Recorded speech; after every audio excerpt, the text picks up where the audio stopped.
For a little while this morning, we're turning to Luke chapter 2. Luke chapter 2, and to the passage we read from verse 40 down to verse number 52. And before us is an account, an event that only Luke himself records.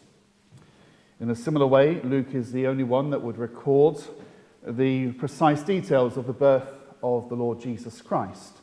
And Matthew is the only one that would record the details of the visit of the wise men from the east.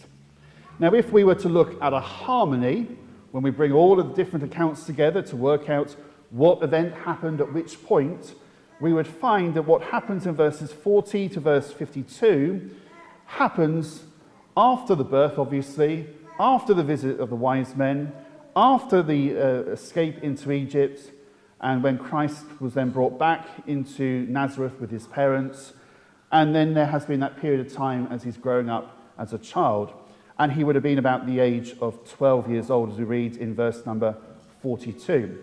So there's quite a long time span that has taken place from verse 1 of chapter 2 to where we get to verse 40 of Luke chapter 2.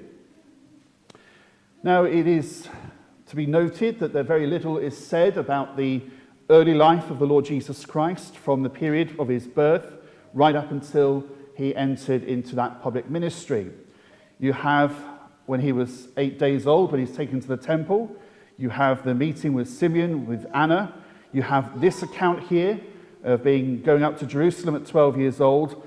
And then there is silence as to then what happens up until he enters into that public ministry round about 30 years old. Now, lots has been written, lots which are nothing more than fairy